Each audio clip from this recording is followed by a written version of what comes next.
Hi guys, எல்லோருக்கும் வணக்கம். எப்பவுமே சந்தோஷமாக இருக்க வாழ்க்கையில் தொடர்ந்து முயற்சி செஞ்சுக்கிட்டே இருங்க. நன்றி.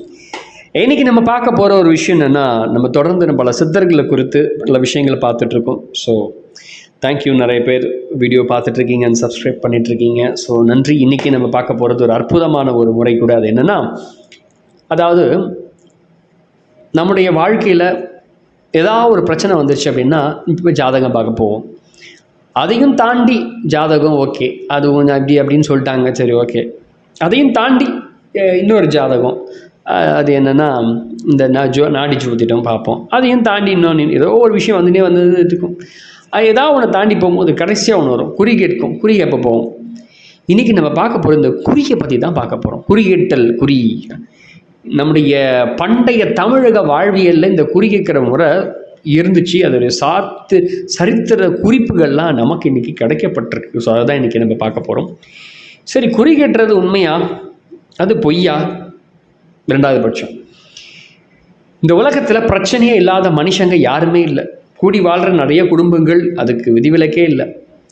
சக மனுஷனாலும் சமூகத்தாலும் நிறைய பிரச்சனை உருவாகிட்டு தான் இருக்குது. சமாளிக்க முடியல. அப்படி சமாளிக்க ட்ரை பண்ணி வாழ்ந்துட்டு இருக்கிறது தான் இந்த வாழ்க்கை. இந்த போராட்டத்தின் ஊடே தான் நம்ம வாழ்ந்துட்டு இருக்கோம். அதனால என்ன ஏற்படுது? மன அழுத்தம், மன உளைச்சல்கள், மனப்பிரச்சனை, மனக்கொதிப்புகள், இதெல்லாம் காரணமாகி நம்ம உடலும் மனசும் நோய் வந்துடுது. இதை யாராவது ஒருத்தவங்க, இந்த தீர்வை யாராவது ஒருத்தவங்க நம்ம வாழ்க்கையில் பார்த்துட்டு ஏதாவது ஒன்று நல்லதாக பார்த்து ஏதோ ஒன்று சொல்லிட்டாங்க, ஏதோ ஒன்று வந்து கரெக்டாக சொல்லிட்டாங்கன்னா நமக்கு இந்த பிரச்சனை தீர்ந்து போச்சுன்னா நம்ம சந்தோஷமாயிடும்ல. அந்த காலகட்டத்தில் கிடைத்த அந்த நேரத்தில் சரி, அந்த காலத்தில் எப்படி இருந்தேன், இந்த காலத்தில் எப்படி இருந்தேன், இப்படி ஆகிட்டேன் அப்படி ஆகிட்டேன் நம்ம பேசிகிட்டு இருப்போம்.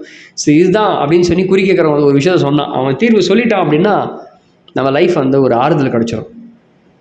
இது அந்த காலத்துலேருந்து இருந்துட்டு இருக்கக்கூடிய ஒரு உண்மை. நம்முடைய விஞ்ஞானம் அவ்வளோ வளர்ந்தாலும் இந்த சமூகத்தில் இந்த குறி சொல்பவர் நிறைய செல்வாக்குடன் நல்ல உயர்நிலையில் வாழ்ந்துட்டு தான் இருக்கிறாங்க. ஆனால் எனக்கு ஒரு டவுட்டு. இப்போ நிறைய பெரிய பெரிய அரசியல் சம்மந்தப்பட்டது பெரிய பெரிய ஆட்கள் யாராக இருந்தாலும் சரி, ஒரு குறி கேட்குறவங்ககிட்ட போகிறாங்க. சரி, அந்த குறி சொல்பவர் ஏதோ ஒரு விஷயத்த சொல்கிறாரு, ரொம்ப பிரம்மாண்டமாக சொல்கிறாரு. சரி ஓகே, அவங்க நல்லபடியாக சொல்கிறாங்க, நல்லா நடக்குது, இது கரெக்டாக பண்ணால் ஓகேன்னு சொல்லிட்டு அவங்கக்கிட்ட போகிறாங்க. அவங்களும் சரி ஓகே, ப்ராசஸ் ஆகிட்டு இருக்கு. சரி, அந்த குறி சொல்பவர் என்ன பண்ணுறாரு அப்படின்ற ஒரு கேள்வி. இதை பற்றி நம்ம ஆராயறதுக்கு உண்மையாகவே நமக்கு டைம் இல்லை. ஆனால் அதை பற்றி அவர்கிட்ட போய், ஐயா எப்படி ஐயா நீங்கள் குறி சொல்கிறீங்க, அதெல்லாம் கொஞ்சம் சொன்னீங்கன்னா தெளிவுபட்ட எங்களுக்கும் நல்லாயிருக்கும் ஐயா, நாங்களும் அந்த குறி சொல்லி நாங்களும் முன்னேறுவோம் ஐயா அப்படின்னு யோசிக்கலாம்.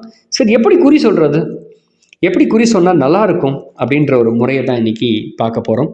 சரி, இதை யார் சொல்கிறாங்க அப்படின்னா, நம்முடைய புலிப்பாணி அவர்கள் தன்னுடைய நூலில் பல அற்புதமான பாடல்கள் வழியே, சித்தர்கள் பாடல், இந்த பாடல் வழி அற்புதமான முறையை முழுசாக சொல்லிட்டார். இது தாண்டா குறி சொல்கிற முறை, வேறு எதுவுமே இல்லை. இதை நீ கரெக்டாக பண்ணனா போதும், நீ ஈஸியாக குறி சொல்லிட்டு போயிடலாம் அப்படின்னு சொல்கிறார். ஸோ அதை தான் இன்றைக்கி பார்க்க போகிறோம். அதுக்கு என்ன ஹெர்ப்ஸ் யூஸ் பண்ணணும், என்ன மந்திரங்கள் யூஸ் பண்ணணும், என்ன எந்திரங்கள் யூஸ் பண்ணணும், இதெல்லாம் நீ கரெக்டாக யூஸ் பண்ணணும் அப்படின்னா உனக்கு இது ஒர்க் அவுட் ஆகிடும். ஸோ ரெகுலராக இந்த ப்ராக்டிஸ் பண்ணால் உனக்கு வந்துடும் சொல்லி புலிப்பாணி அவர்கள் ஒரு விஷயத்த சொல்கிறார். ஸோ அந்த பாடல்களை இப்போ நம்ம பார்க்கலாம். தானே தான் குறி சொல்லும் விபரம் கேளு, தயவாக பச்சை என்ற புனுகு கோஷ்டம் மானேதான் பச்சை என்ற பூரத்தோடு மைந்தனே சந்தனமும் சமனாய் செய்து பானே தான் சலம் போட்டு மைப்போல் ஆட்டி பண்பாக தரைதனிலே பூசி பின்னே வீணேதான் போகாமல் ரிகோணமிட்டு விதமான ரிங்காரம் உள்ளே நாட்டே அப்படின்னு சொல்றார். அடுத்த பாடல். நாட்டியே மந்திரத்தை சொல்ல கேளு, நலமாய்தான் ஜெபிக்க 3 காலும் ஓட்டியே ஓம் நமோ பகவதே ஓம் உக்ரமாக ஆலிசாமுண்டியாயி நீட்டியே வைரவி சாம் பவியோங்காரி நிமிலி மகாசக்தி நமக நமக வெண்ணே அப்படின்னு சொல்லி அடுத்து கண்டினியூ. ஆட்டியே லட்சமுடன் ஞாயிரத்தேட்டும் தன்பாகதான் ஜெபிக்க சித்தியாமே அப்படின்னு சொல்றார். அடுத்தது இன்னொரு பாடல். சித்தியாய் வருமளவும் 3 காலும் சிறப்பாக தலைமொழிகி தியானம் போது பத்தியாய் ஒரு பொழுது அமுது கொள்ளு பாங்காக முன்னெடுக்கும் கவளம் தன்னை நத்தியாய் முன்னிட பின்மேல் வைத்து நலமாக வேஷ்டியிலே படுக்க வேணும் வெத்தையாய் வஸ்துடனே சுற்றி வைத்து நலமாக முதல் பூசி செய்குவாயே.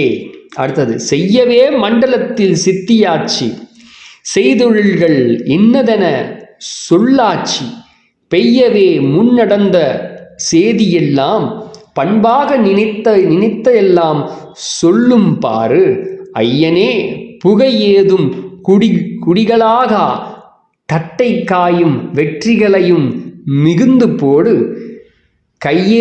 கையவே கன்னத்தில் கையை வைத்து கடந்தொரு சேதியெல்லாம் சொல்லுவாயே அப்படின்னு சொல்லி புலிப்பாணி அவர்கள் தன்னுடைய பாடல்ல பர்ஃபெக்டா சொல்லி முடிச்சிட்டார். சரி, அவர் என்ன சொன்னார் அப்படின்னு நம்ம புரிஞ்சுக்கலாம். இதை மட்டும் கரெக்டாக பண்ணாலே போதும். எப்படி குறி சொல்லி செல்வ செழிப்பை எல்லாம் பெறுறாங்களோ அதே மாதிரி நீங்களும் பெறுவீங்கன்னு அவர் சொல்கிறார். இதை தான் அந்த முறை. இப்போ குறி சொல்கிற விவரம் நான் சொல்கிறேன் பாருடா அப்படின்னு சொல்லி வார்த்தையை ஆரம்பிக்கிறார். பச்சை புணுகு வேணும், கோஷ்டம் வேணும், பச்சை கற்பூரம் தேவை, அதுக்கப்புறம் சந்தனம். இது எல்லாத்தையும் சம அளவு எடுத்துட்டு நீரில் விட்டு மை போல் நீ கல்வத்தில் போட்டு அரைச்சி அதனை வச்சு என்ன பண்ணுன்னா மெழுகு போல் அப்படியே அதன் மேலே என்ன பண்ணும், ஒரு முக்கோணம் மாதிரி கீறி, நீங்கள் பார்க்கலாம் இப்போ ஒரு எந்திரத்தை முக்கோணம் மாதிரி கீறி அதில் ஸ்டீம் அப்படின்ற ஒரு வார்த்தையை எழுதி வச்சுட்டு உனக்கு முன்னாடி அந்த வஸ்துக்களை ரெடி பண்ணுற சொல்கிறோம்ல, அதெல்லாம் ஒரு வஸ்துக்களை ரெடி பண்ணி வைக்கணும். என்னென்னா பழங்கள், தாழம்பூ, பால், இது எல்லாத்தையும் அது கீழே வச்சுட்டு நீங்கள் கீழே வச்சுட்டு நாம் நேராக அப்படி முதுகுத்தண்டு அசையாமல் நார்த் ஃபேஸ் பார்த்து ஒரு இடத்துல உட்காந்து இந்த மந்திரத்தை சொல்லணும் அப்படின்னு சொல்கிறார். இதெல்லாமே ஓம் நமோ பகவதி ஓம் உக்ரமா காளி சாமுண்டி ஆயி பைரவி சாம்பவி ஓங்காரி நிமலி மகாசக்தி நமக நமக. இந்த மந்திரத்தை தினமும் 3 வேளை காலைல டெய்லி தலை குளிச்சுட்டு தலை முழுகி சுத்தமாக 48 நாள். சில பேர் கேள்வி கேட்பாங்க, 48 நாளும் தலை குளிக்கணுமா? அது உங்கள் விருப்பம் சார்ந்தது. பட் நான் அதெல்லாம் சொல்லலை. ஆனால் நீங்கள் தலை முழுகி என்ன 48 நாள் மொத்தமாகவே 48 நாளில் 1,00,000 தடவை நீங்கள் இதை மந்திரத்தை உச்சரிக்கணும். இதை உச்சரிக்கும் போது ஒரு நாள் தான் சாப்பிடணும். ஒரு நாளைக்கு ஒரு வேளை. அந்த ஒரு வேளை எப்படின்னா அது உங்கள் விருப்பம். ஆஃப்டர்நூன், நைட், மார்னிங் அவங்க விருப்பம். எப்போ வேணாலும் நீங்கள் எடுத்துக்கலாம். அதை சாப்பிட்ட அப்புறம் என்ன பண்ணணும்னா இந்த சாப்பிட்ற முறையை சொல்கிறாரு. என்ன சொல்கிறாருன்னா, இப்போ நமக்கு முன்னாடி அந்த முக்கோணம் இப்போ நீங்கள் பார்க்கலாம் பிரமிட் மாதிரி, அதை வச்சுட்டு அதை வணங்கிட்டு தான் நம்ம சாப்பிடணும். அதுதான் உங்களுடைய இறைவன். எப்போவுமே அதை உங்கள் கூட இந்த எந்திரத்தை வச்சுட்டே இருக்கணும். இப்போ இந்த மந்திரத்தை நீங்கள் ஜபிக்கும் அந்த நாளில் நம்ம நைட்டு தூங்குவோம். அப்போ நைட்டு தூங்கும்போது ஒரு துணியை மட்டும், ஒரே ஒரு துணியில் தான் துணியை மட்டும் விரித்து அதில் தான் நம்ம உறங்கணும். அந்த டைமில் நீங்கள் கெட்ட விஷயங்கள், அதாவது ஸ்மோக்கிங், ட்ரிங்கிங், பாக்கு, தேவையில்லாத சில விஷயங்கள்லாம் இந்த அதுன்னு சொல்லுவோம், பான், அதெல்லாம் யூஸ் பண்ணாமல் தேவைப்பட்டது அப்படின்னா வெத்தலையை மட்டும் நீங்கள் யூஸ் பண்ணலாம். தவிர வேறு வெத்தலை பாக்கு எதாவது இருக்கும் டைஜஷன் ஆகுதுக்கு, அதை யூஸ் பண்ணிக்கலாம். தவிர வேறு எதுவும் யூஸ் பண்ணக்கூடாது. இப்போ இந்த மாதிரி சுத்தமாக அந்த 48 நாளும் பொய் பேசக்கூடாது. ரொம்ப முக்கியம். பொய் பேசாமல் இருக்கணும். அதுக்கப்புறம் பொய் பேசிக்கிங்க, அது 2வது பட்சம். ஆனால் சித்தர்கள் சொல்கிற அந்த முறை என்னென்னா 48 நாள் தொடர்ந்து இதை நம்ம செய்யும்போது இந்த மந்திரம் உங்களுக்கு சித்தியாகும். இது சித்தி ஆயிடுச்சுன்னா என்ன ஆகும், உங்ககிட்ட யாராவது உங்களை தேடி வந்தாங்க அப்படின்னா அவங்களுடைய கர்ம வினைகள், பிரச்சனைகளை, அவங்களுடைய பரிகாரங்கள் எல்லாத்தையும் உங்களுடைய மனக்கண்ணில் தெரியும். இதை எப்படி நீ சொல்லணும்னு அவரோட பாடல்களில் சொல்கிறார். உன்கிட்ட யாராவது தேடி வந்திருக்காங்க அப்படின்னா அவங்க முன்னாடி உட்காந்துட்டு இருக்கும் போது உன் இடது கையை எடுத்து உன் கன்னத்தில், இடது கையே உன்னுடைய அதான் டைரெக்டாக எடுத்து வாய்ப்புள்ள கன்னத்தில், அந்த மாதிரி கன்னத்தில் கை வச்சுக்கிட்டு தான் நீ சொல்லணும் அப்படின்னு சொல்லி தன்னுடைய பாடலை முடிக்கிறார். இவ்வளோ ஒரு அற்புதமான தகவல். அதாவது நிறைய சூட்சமங்களை அறிஞ்சு நிறைய பேர் இன்றைக்கி பெரிய பெரிய ஆளாக இந்த குறி சொல்கிறவங்க இன்னும் இருந்துட்டு தான் இருக்கிறாங்க. அவங்கெல்லாம் என்ன பண்ணுறாங்க நமக்கு தெரியல, டைம் இல்லை. ஆனால் கொஞ்சம் படித்தா நம்ம தெரிஞ்சுக்கலாம்.